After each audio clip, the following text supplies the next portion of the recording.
Hey guys, it's Graham, and today I'm going to be reading Chapter 2 of Dark is Here, the rewritten version. So I really don't have anything to say, so let's get started. Chapter 2. It'll be okay. The room is pitch black when your eyes finally flutter open. Pitch black and quiet. Still, in your sleepy state, you arise from what you assume is your bed and shuffle down to sit on the end of it. You yawn tiredly, glancing at the clock that you always had on the bedside table, but the weird thing is that it wasn't there. You squint through your exhausted eyes. You definitely remembered that you had an alarm clock beside your bed, didn't you? You glance around for your phone, furiously scrambling through the soft blanket, but you find nothing. You stood to your feet, and just as your bare toes hit the wooden floor, the events from hours before hit you like a bug on a windshield. You gulp. Suddenly awash with fear, you dash over to the curtains and throw them back, letting the golden rays of sunshine fill up the room. And with this, you turn around to see that this isn't your bedroom. It's completely different. You slump down to the ground, sobbing as light hit your body, warming it up upon touch. Sorry.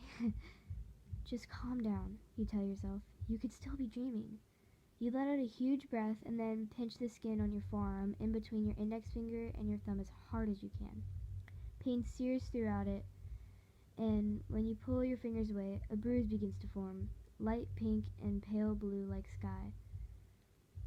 The hope you have sinks hard like a ship in your stomach, sinking below into the deep depths of the murky ocean. The feeling leaves you with gripping nausea. Suddenly, you hear voices outside the room and panic fills you to the core. You crawl quickly across the cold wood floor and scurry like a scared mouse under the bed. You cover your mouth with both shaking hands, terrified that your breath will give your position away.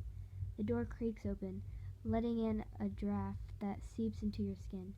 You see a pair of red sneakers pulled into the room, followed by another pair put in black. The two pairs of feet stand still for a few seconds before you hear a familiar voice say, "Dark, honestly, I leave for 2 hours and you go and kidnap someone?" "I didn't kidnap someone," the one you knew as Dark replies. Something flashes through your mind, his eyes, his smile, the way he pulled you through the computer. The computer! You're way back home. If only they could leave, you'd be able to find the computer and cross straight back through the screen. Did they give you their consent before you tugged them with you? Did they actually say yes? The new man asks. Well, Dark began. "Mark, you make it sound so bad when you say it like that," he added. Wait a second. Mark? Mark Fishbach?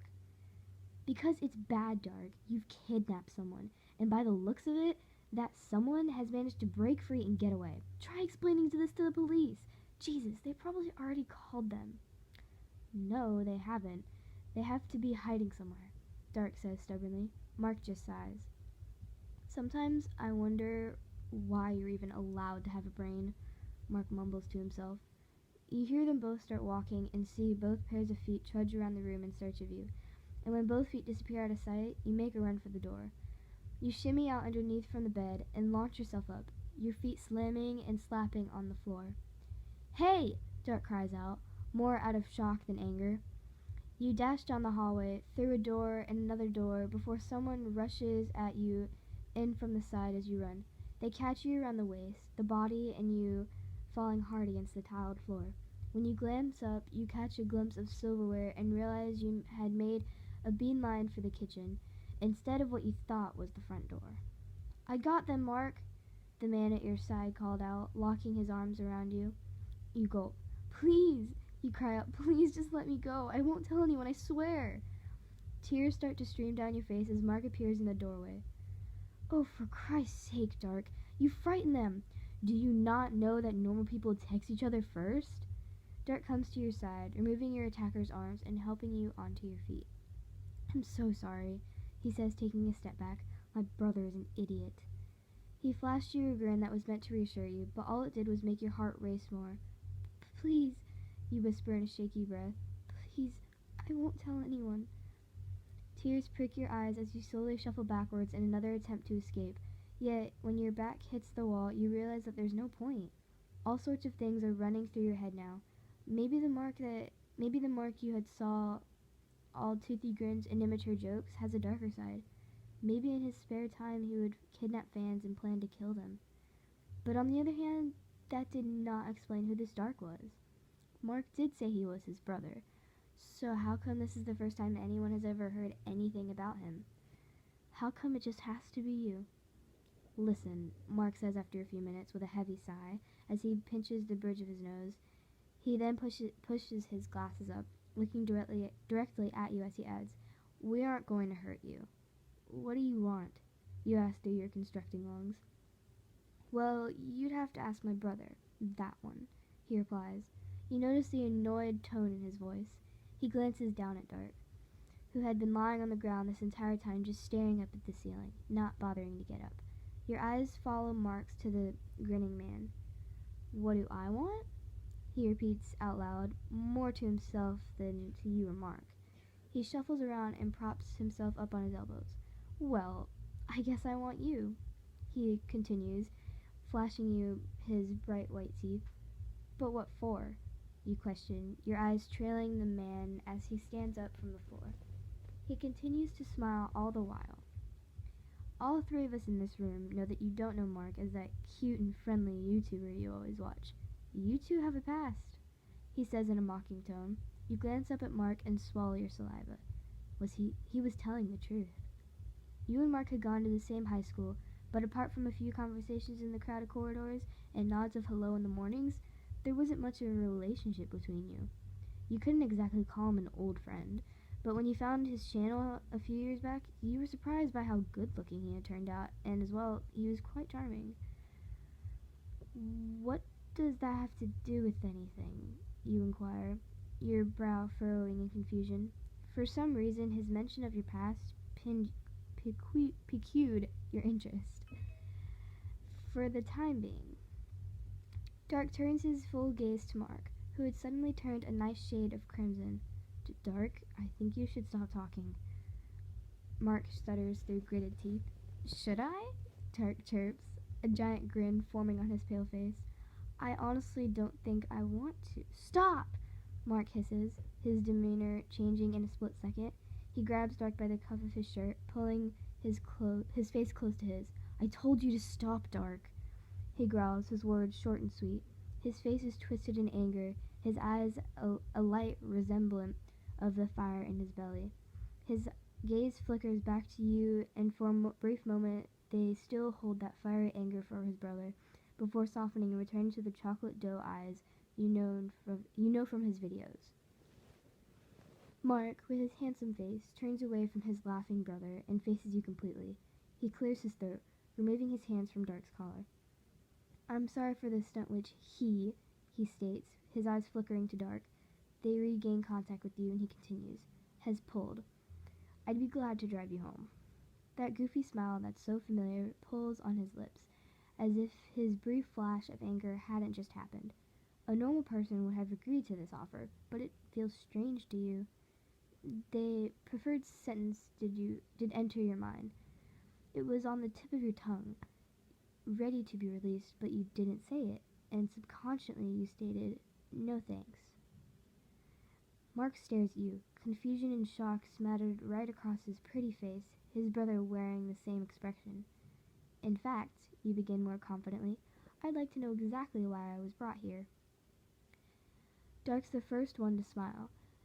It's a big smile, wide and goofy, but not all like his brother's. It was a kind of smile that strangely creeps you out, yet has you intrigued at the same time. It's a smile that says something, although the hidden message isn't clear to you. "All in good time, your name," he speaks through that smile. "All in good time." You stand still, glancing between the two brothers. Your mind questions why one had decided to kidnap you. It's a bit strange. Possibly, though, the strangest thing is the feeling you can't shake from your heart. The feeling that you are, as odd as it seems, meant to be. You had asked... Oh, this is a time skip, by the way. You had asked whether or not to retrieve your things from your apartment. You questioned if you were to be living with them now, to which Dark sort of laughed and told you that he didn't actually mean for you to stay, but if you wanted to move in, you could. Apparently, the two brothers needed a roommate to clutter up the back room, Dark had said. You thought long and hard about it. It was quite lonely in your own apartment. It was silent, always boring, and not to mention very squashed. You sighed to yourself just as you turned the corridor in their house and find the back room that the brothers had mentioned beforehand. When you do, your mouth just drops in shock. The entire bedroom is bigger than your whole apartment combined. It has its own bathroom, which is just as enormous. What do you think? Dark asked, standing by your side, like he had just appeared out of thin air. You jump in fear, turning around to see he has a grin across that wicked mouth of his. You scared me, you confess, holding a hand to your racing heart. At this, he grins even wider. But this room, it's bigger than my apartment, you continue in awe. Dark nods. I couldn't help but notice your place is a little on the smaller side. Well, I don't exactly have a lot of money, you admit, going a tad bit red in the face from embarrassment at the fact that Dark had actually seen your place. You should move in with us. You wouldn't have to contribute to anything. Mark refuses to let me pay bills. He likes to be in charge. Plus, wouldn't you rather have free accommodation than pay anything for that excuse of a home? He asked, with a smile. It's a nice offer, but you trail off. Your eyes glance around the room again. But Dark raises one scruffy black eyebrow at you. But it's weird to just move in with two guys. I don't really know. Well, get to know us then, sweetheart, he replies with a grin.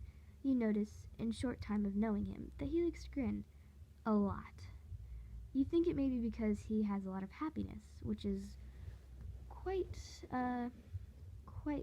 contradictory to his outward appearance, or that he just loves to do it, or maybe he knows how handsome he looks when he grins like that. I don't know. Maybe. You bite your lower lip in thought. You notice the way Dark eyes you, with a peculiar look in his eyes and a hint of something else entirely on the rest of his face. What? What is it? You ask, concerned that you may have something stuck to your face. He doesn't answer, looking away and coughing loudly.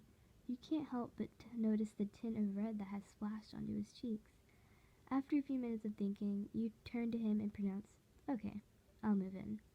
In return, you get the gift of his perfect smile like a reward for giving him the answer he wanted. It's a nice gift indeed, and the small flicker of your warmth that his smile causes in your chest doesn't go unnoticed.